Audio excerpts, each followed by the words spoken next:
Sam Seder, Emma Vigeland on the Majority Report. It is our final live show of the year. And as such, Ryan Grimm, reporter and co-founder of Dropsite News, also a co-host of Counterpoints, has dressed up. And it's much appreciated. Look at you. Look at you. A Christmas green as well. I had a t-shirt on until like just recently. My wife was like, please don't do that. Don't. Come on. Have some dignity. It's like, fine. I know that's your way of covering for saying that you wanted to dress up. And no, I would tell you the truth. But no Windsor nod today, so Sam doesn't get to rip into you. It's his casual Friday dress. Got it. Yeah, he really has nailed it. So Ryan, when we booked you, I thought this was going to be like just a full roundup of the end of the year type of thing where we're going forward. But because I thought on Monday it was sort of a done deal that there was going to be, a continuing resolution, very sort of vanilla. There were some add-ons that were in it.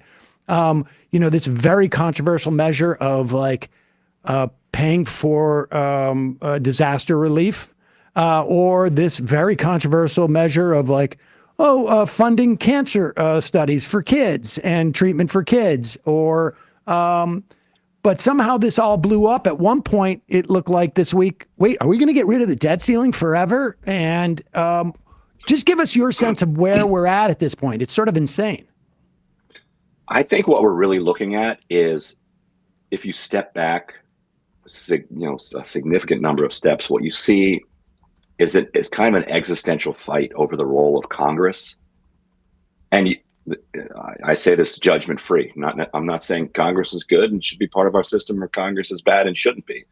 But I think what Musk in particular is trying to do here is to basically turn Congress into a sub-branch of government that certainly when it's controlled by Republicans is completely at the will and the mercy of the president. And when I say the president, I'm not doing the facetious like Musk thing, but like Musk's ability to primary members of the House in particular, and Musk's reach through social media and his popularity with the Republicans.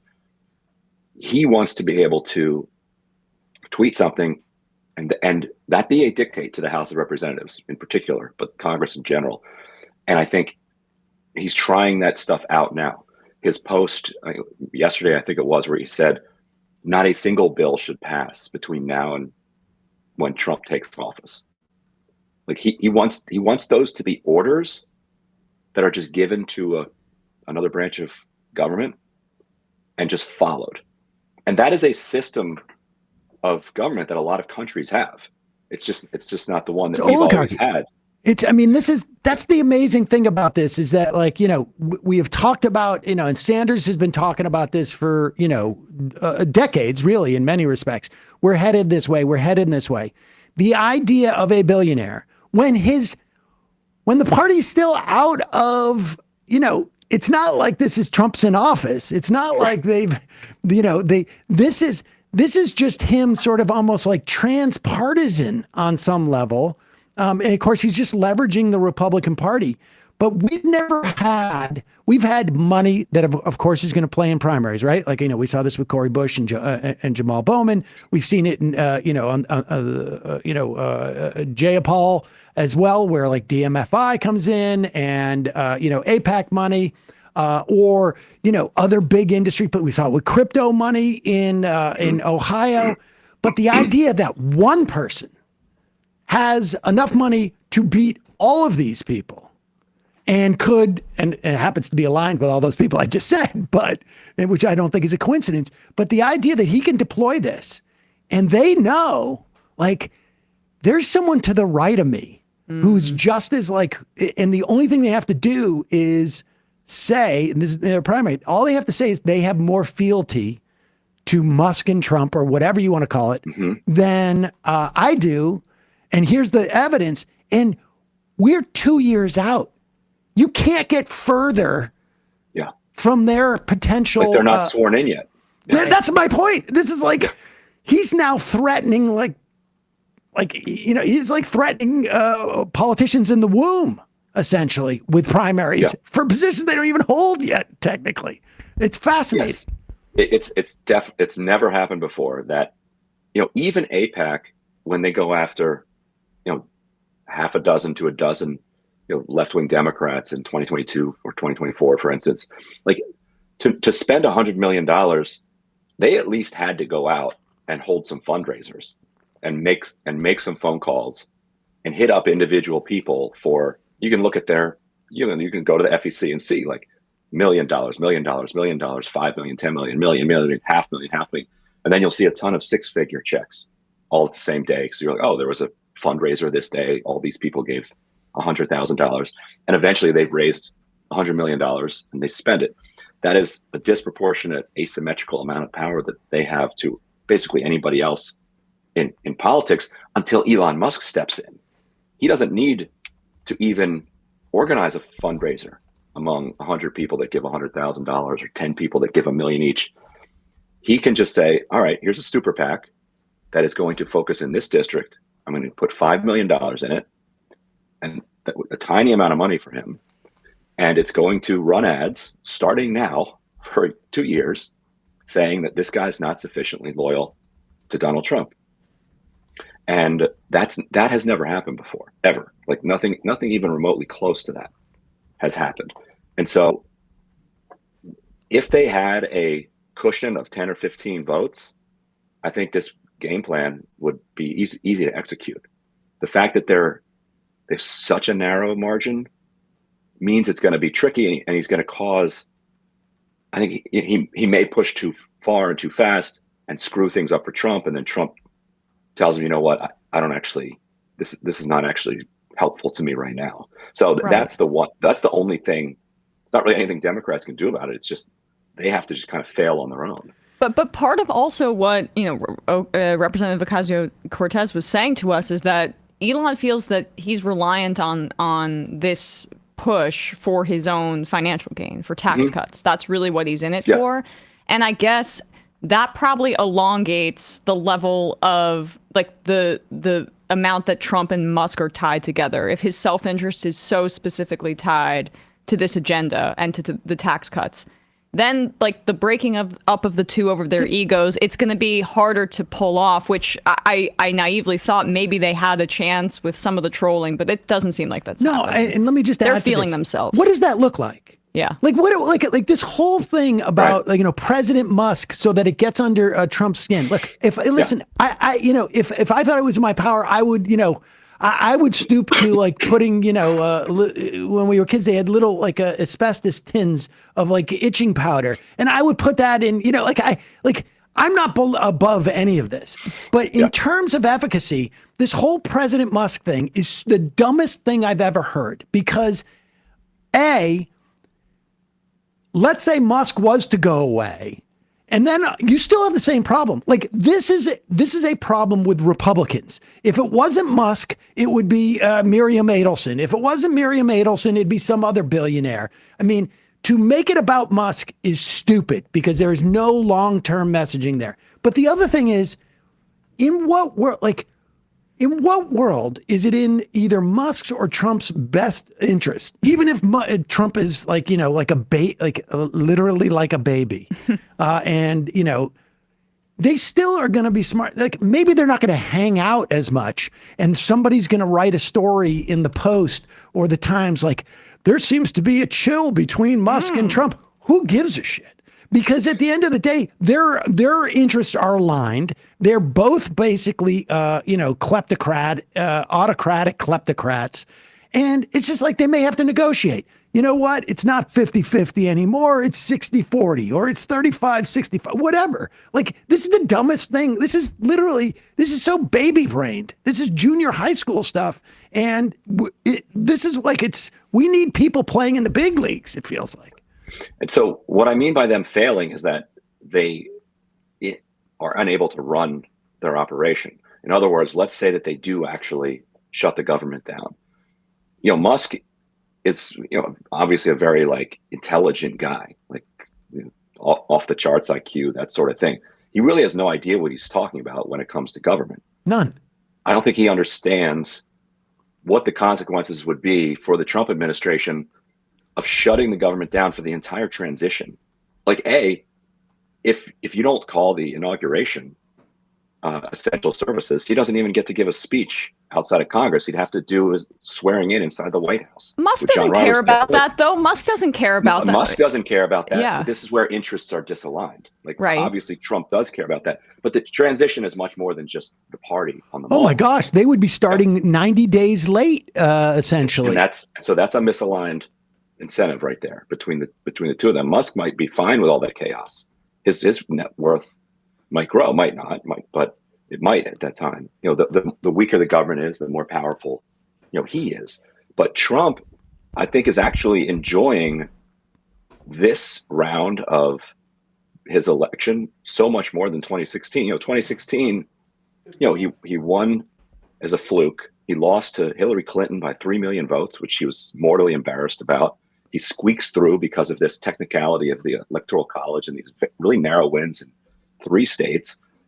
He spends all his time fending off these charges that actually he didn't really win because Putin helped him. The day after he's inaugurated, he's defending his pitiful little inauguration crowds. While there's 5 million people, mostly women, which is deeply offensive to him, marching in the streets against him. Yeah. And his approval rating is like 20s, 30s, like out of the gate. He was miserable and lashing out and cranky. I think you can just feel his vibes. He's feeling his oats a lot more this time. He loves that he actually won because he does trust the numbers now. And Musk risks that honeymoon with like a stupid government shutdown the entire time. So that's what I mean about that they just might not have the competence to pull it off. And also Trump is surrounded by morons what they could pull off. Like I don't even know what pull it off ends up being at this point. Like they've already damaged themselves. Yeah. Even if they get their continuing resolution, they're not going to get the erasure of the debt ceiling. It seems to me it's either going to have to be completely gone or as it is now, so that he has to deal with it. Because as the Congresswoman was saying to us, like they don't want those two things to be the tax cuts and the debt ceiling to be sort of like in any type of proximity with each other, because then people start doing the math. And what's his face? The bald guy. Chip Roy gets on the floor and he's like, "Why? What are the Republicans?"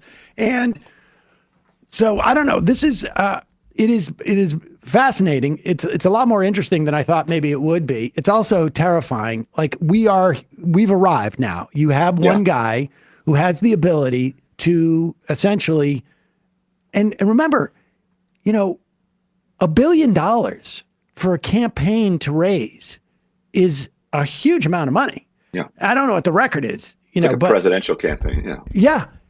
And he can deploy this and still have 200 times more money than he had 2 months ago. Yeah.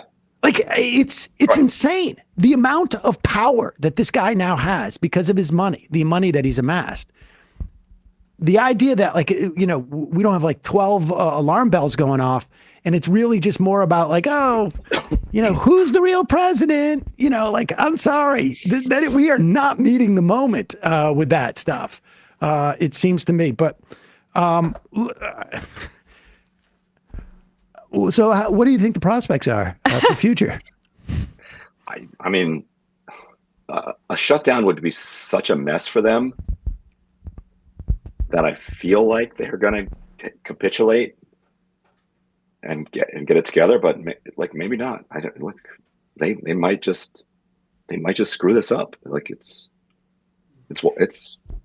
possible. Do you think that also what is scary, for me at least, it's scary that it's almost like Donald Trump's constituency, there's not really much of a promises that were even made really in the campaign except for Project 2025, which he distanced himself from, but cuts and cuts and cuts, and immigration. All of this stuff, this looting of the government and the taking a wrecking ball to the administrative state, there's also no constituency that he has to respond to. That's the other part of this, Right. which is like the substanceless campaign outside of just hate. Like that element, I think, emboldens him further. Yeah, and also I think what Musk is doing here has so much of an artificial element to it that that's one reason you could actually see Republicans like getting themselves back together, dusting themselves off, and actually passing this again. Like Musk had the ability to stop the thing, cause absolute total chaos, but that wasn't because like a million people marched on Washington. Yes, there's a bunch of people retweeting his posts that he puts in front of everybody's face, but it is still somewhat artificial. And so if he takes his foot off the gas on it, then it just goes away. It's not as if it's this organic movement that is going to continue on its own. The Republicans are going to try to move on their own. But yeah, I think the promises Trump made are he's going to entertain his supporters, and he's going to cause pain, either public or civil or criminal, for his supporters' enemies. Like those are the things he's going to do, and he's already, I think as long as he does that sort of stuff theatrically, he'll like that's what he wants to do. Like, and then I feel like he'll deliver. Now, other people around him, want real material, substantive results. But him, I think he's happy to just like, if you notice this recently, he's like browbeating the EU. He's like, if the EU doesn't buy more oil and gas from the United States, it's tariffs all the way down for them. And so he gets to make this huge threat about these gay Europeans, and then he gets to back down when he points to some numbers about oil and gas that they bought. That seems to be, I mean, I want to turn to sort of the Democrats and ask you what you thought about the AOC, but it seems to me that like there is a world in which Trump's most excessive things are just used as like, threats that he knows people don't really follow. He just like, it's a way for him to rack up wins. And that half of his people told pollsters they liked him because they didn't think he was going to do those things. Yes. They like that he said it, but they also like they don't believe that he's going to do it. And so he's going to be able to just talk about wins all over the place for stuff that is almost pre-existing, and claim that it happened because, he knows how to negotiate and bargain. Yeah. I mean, if you happen to believe that government actually has a function, it's not a great strategy. But if you're looking just to sell a brand, I mean, it's a great strategy because there's really very little cost associated with it, and it's hard to lose in that situation. All right. Yeah. So with that said, give me a sense of what you think, like, where is the Democratic Party in terms of like being able to deal with this? What's your take? Let's just start with this AOC committee chair race. Hmm. What's your takeaway? I mean, she seemed to argue that 84 votes was good. It gives a marker. She wanted to win. She thought she could win maybe, but that 84 votes is a good marker as to like where the balance of power across various different planes, if you will, exist. And here's the saddest part, that she's right about that when it comes to the perspective of members of the House. Like Democratic members of the House genuinely were surprised that she got as many as 84 votes. And like the sad part is that A, it's only 84 votes, and B, that they're surprised about that, and C, that it shows that they actually don't have any interest in radically rethinking the way that they do politics. Yeah. Like if they, like a shellacking like this to some institutions would yield a radical rethinking of what they're doing. All right, what have we done wrong here? What has been working? What works for us that we can put out in front? And what can we do differently? Instead, they're comparing themselves to 2022, 2018, saying like, hey, it's a fourth term, she's coming into her fourth term and she won 84 votes. Like that's historic compared to what it was like in the 90s or what it was like in the 1950s and what it was like in the 1930s, So they're still stuck in this thinking of themselves as this long, continuous institution that changes extremely slowly, while the entire world is spinning around them at an exponentially faster rate and breaking them while they're not even noticing. I had Dan on the other day on his piece, how the Democrats are rudderless. I mean, because when you say they, it's almost like giving they too much credit as if they are an entity, as opposed to just, a bunch of people who just happen to find themselves in the same cloakroom. And, maybe within, somewhat aligned in terms of policies, but, some not, frankly. And there seems to be such a massive vacuum of leadership. Yep. And I'm not even talking about somebody who's like actively being a leader, but like to look to Chuck Schumer for any type of direction, right? In many respects, he's the most senior. Well, he's the most senior elected official, a Democrat. And to look to him for any type of like signal of like, where should we head is like, it's like some type of like Escher painting. Like all you're doing is you're looking back at yourself somehow. Like you look at him and you just see you're looking into the mirror. So Democrats have spent 40 years now, basically since Reagan, being not Republicans rather than being anything, which makes for, like you said, a coalition of people who look around at the cloakroom and are like, what do we have in common other than the fact that like we're not Republicans? And Republicans are now changing, substantially. Like the Republican Party of 2024 is not the Republican Party of 94 or 2004. And so if you're a party that has no identity other than not being Republicans, but Republicans are all changing in weird ways that are confusing to you, then what are you? Right. Rudderless is what they are. Yeah. Do you see like where, like, I guess it's just a question of like, it's impossible to sort of predict who emerges as a leader out of this. I mean, certainly that vote in the House was like some sense of like, well, we definitely don't think it's going to be AOC, or we don't want it to be AOC. It's Jerry Connolly. Jerry Connolly. Run. I mean, I'm excited already. Of all the esophageal cancer patients in their 70s, he would be the one I would want. No, I would say that. Like, let's be honest. Yeah, for a guy who has esophageal cancer and in that age, he's got some pep in his step, and that's now or never, Jerry. Yeah. DEI hire. Yeah. I mean, I guess but that I guess brings us to the Wall Street Journal 50 sourced piece that came out this week about Biden, which we went through yesterday. And the leadership vacuum that he's left is, I think, one of the worst parts of his legacy, the genocide that he supported. Pretty big stain.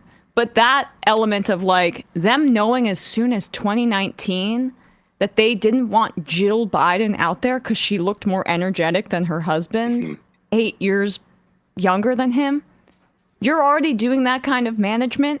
And then, frankly, it's why Harris was in the closet. They weren't putting her out there to highlight that contrast either. So Biden consciously undercut any other leadership opportunities for Democrats that were rising. Didn't even need to be her, and it probably wouldn't have been at the end of the day. But because it was all this group of sycophants insulating him from questioning, and also making sure that there was no question. He's the president. That's it.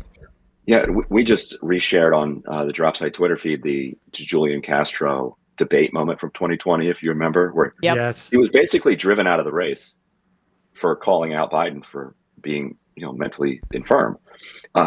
In 2019, if you remember, when Biden was campaigning in Iowa, there are all these stories about how he would speak to audiences of, say, 50 people, 10 of those would go in as supporters, and like 2 would emerge still supporting him, like because of his sheer inability to string sentences together or to seem remotely presidential. This was 2019 in Iowa. He then finished fourth in Iowa as a result, because Iowa voters Get up close. Yeah. actually saw him, and they're like, no, this is ridiculous.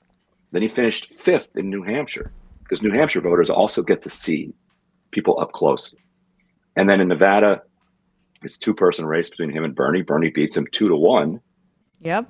Democratic voters knew in 2019 that this guy was not ready to be president. They were looking for anybody but him. And then they're just told by Obama and Clyburn and Buttigieg and Klobuchar and MSNBC and CNN, with their hundreds of millions of dollars of earned, unearned media, saying like, look, everybody's consolidating behind Biden to beat Bernie. And well, I mean, to be fair, okay, yeah. Listen, there was a real fear amongst a lot of us that if Bernie won, we would be lined up in Central Park and shot because of look at Luigi Mangione. Yes. I mean, later we'll play Eric Adams saying how we need to respect CEO trauma right now, and that there's not enough of sensitivity about this class of individual and their trauma. And for viewers who've forgotten, that's it. Chris Matthews said that on air. I was in that room that night and went up afterwards on the air, and I was like, well, "Excuse me, what are we talking about here?" And but and that is on Obama, right? Like, there's, why Chuck Schumer? Like, somehow Chuck Schumer's not in that Wall Street Journal piece, right? I mean, you can almost hear you can hear his aides speaking anonymously. Yeah. Yes, but you can hear Chuck Schumer himself like running as far away from like any mention in that piece as possible. But the fact is like, where was Chuck Schumer 2 years ago, who was the titular head of the league? Where was Barack Obama? I understand. Listen, I've been in that business. You got to be available for meetings. If you're pitching a show, you guys, when you're coming up with a show, you're like, that's the whole world you're inhabiting. Like, what are the characters like? What's going to be the arc?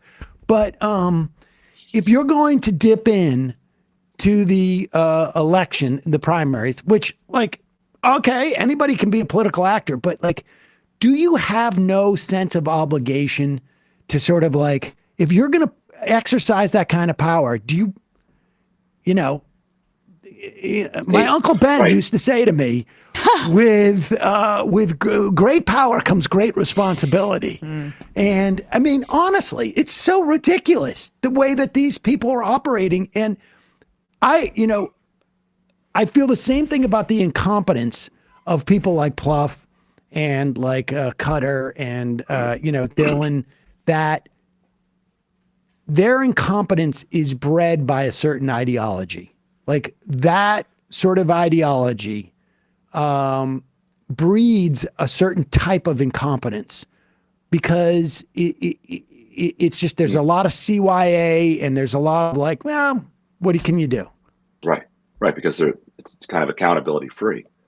Like the bigger risk would be losing to the left than losing to Republicans that over their entire career. So that's really molded them. It's what's so stunning about their belief that they were going to be able to run Biden again was that the only reason they were able to run him that time was because of COVID scenario, and then COVID. Mid-March, we didn't see him again through November. That was the best thing that could have ever happened to his campaign was Biden in the basement. I can't leave, because of COVID. And on some level, like that. And Trump being the actual president and everybody wanting him out. Yeah. So they had those two things going for them, and they had zero of those things going for him, and they had him 4 years older than he was. Right. So how they thought they were going to be able to force that down people's throats is beyond me. I don't know if we can calculate the cost of Biden's inability to use the bully pulpit, especially in the communications environment that we live in now. Why AOC is potent, which is what I said to her, and why Trump is.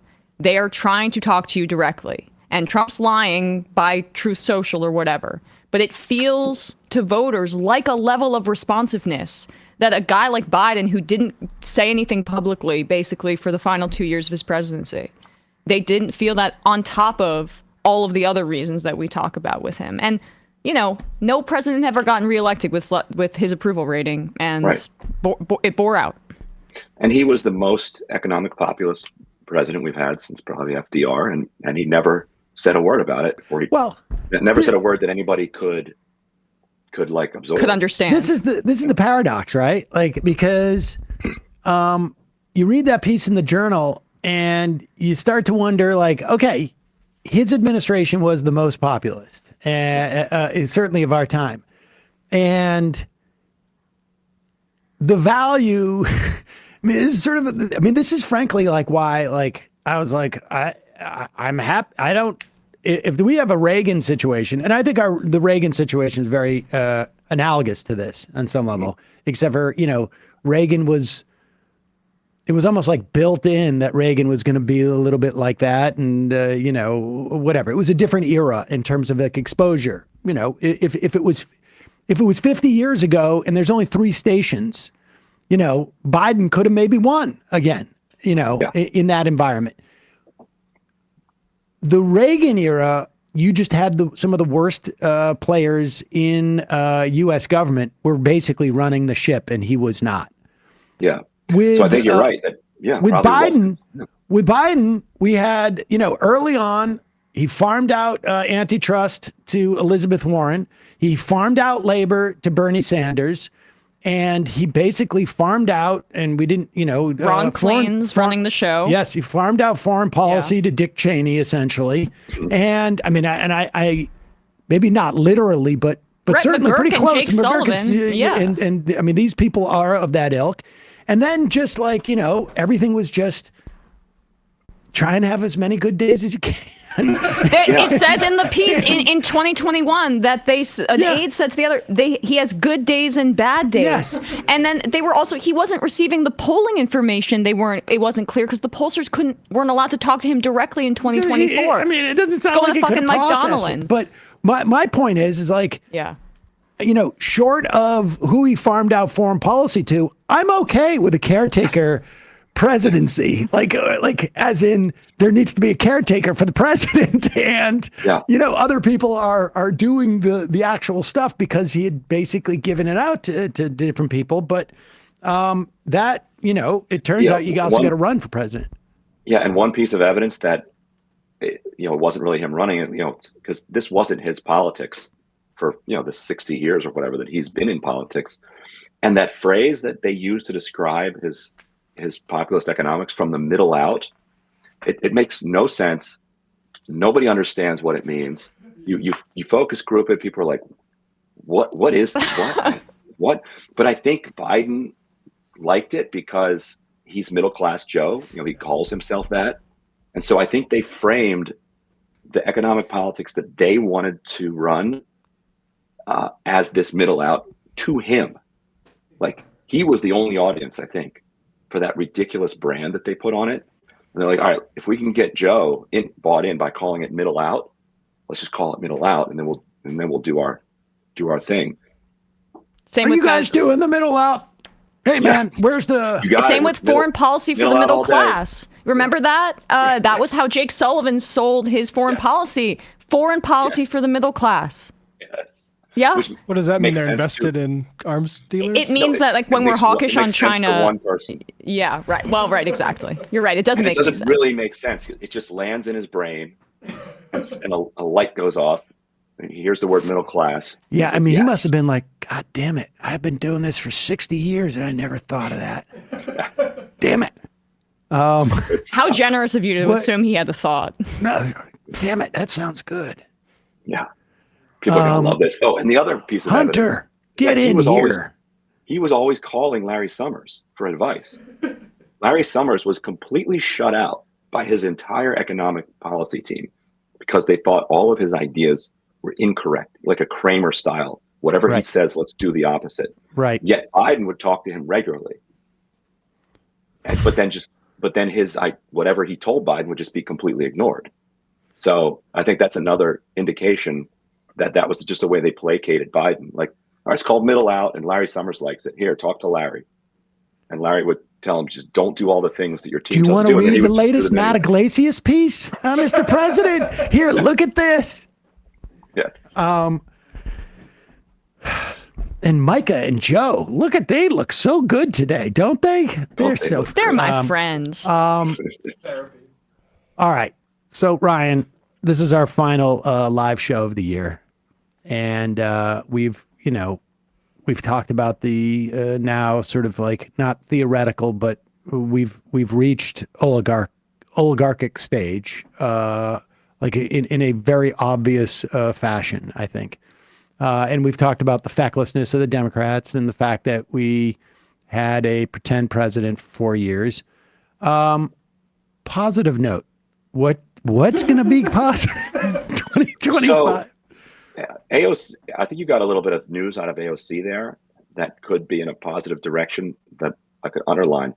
When she said that as she was running for ranking member, the case that she made to the caucus was that she would lead with economic populism, and that she is very good at messaging around economic populism. And she was contrasting that with leading around the cultural politics. That's why she said, that's why she followed it in your interview by saying, don't worry. I'm still multiracial coalition. Yeah. It's like whenever you start saying that, it's clear you de-emphasized it. And she's specifically saying that she's de-emphasizing that and re-emphasizing the economic politics, economic populism. And, I think that's a good thing. It's no secret. That's what I've always felt. I think that you actually will win the cultural fights by winning those fights. Like, I think you fight and lose on the cultural fights, then you lose them both. You have to fight on the economic populism, and then you win them both. Yep. I definitely saw it in the context of when I mentioned Pat Ryan and said immigration, because I just happen to know, like, I'm familiar with Pat Ryan. That's your man, right? No, I mean, I'm the 19th. He's the 18th. If he was the 19th for a brief moment, but he used to do regular interviews on my on the radio station I listened to up there via the internet. It's very effective. And when he was county supervisor. And, he is I think like definitely has the sensibility of an economic populist. I think he's probably more to the left in general than he is as a, politician. He's a vet. His immigration stance, I'm not terribly thrilled about. He got, and that was really the one that probably the one position that he held that I don't subscribe to. In New York State, it's a very difficult environment right now for that because of the way that Hochul and Adams, I mean, it's been framed that way, and Swazi's win, that's like you're really swimming against the tide. But he ran on two things in terms of what his mass media was: Social Security, protecting Social Security, and abortion rights. And, Social Security is the Democratic populist message. That's where it all emanates from, it seems to me. You want to expand Social Security, there's you understand the value of a universal program and getting everybody involved, and you understand the value of mandates and all of this. All of the sort of Democratic populist measures are manifested through Social Security. And I think we're watching the maturation of a politician. It's just, hopefully it's not like the maturation process is not like a Nancy Pelosi maturation process, right? I mean, but I don't know if San Francisco was ever about populism, even 40 years ago, when it wasn't like it is today in terms of where the money is. Right. And she always represented the establishment wing of the San Francisco Democratic Party against its more insurgent wing anyway. All right. Well, on that note, I'm trying to sum up your positive message. So some AOC's Democrats are going to lean into Economic your populism. Wow, that's really real tepid. concerns. That's Yeah. really tepid. That's a very tepid positive message for 2025. Anything else? Like, I don't know. Well, I think they're already talking about, candidates for 2028. So the idea that 2024 is going to be the last presidential election, I think we can probably put that fear to rest. I think we're going to have more elections. So that's something. That's good to hear. That's good to know. But yeah. it's still, 4 years away. They haven't even taken the oath of office yet. So I'm not sure we can bank that. But as Edward Gregorian says on our IMs, this is why they call him Ryan Grimm. And Ryan, Ryan, thanks so much for joining us. Have a great 2024. Folks should check out Drop Site News. You guys have been breaking stories, it feels like, every week. Yeah, a lot of good. We're on a roll. A lot of big hits. Really are. Yeah, good Cuba piece coming today. You'll like. Oh. All right. So, folks, check out Drop Site News. And Ryan, have a great holiday and good New Year. And we'll see you in 2025. All right. See you there. All right. Thanks. See you, Ryan. Hey, folks, don't forget to hit the subscribe button and check out our daily show. We do it every day at 12 p.m. Eastern for about 2.5 hours. We even take phone calls. You should check that out.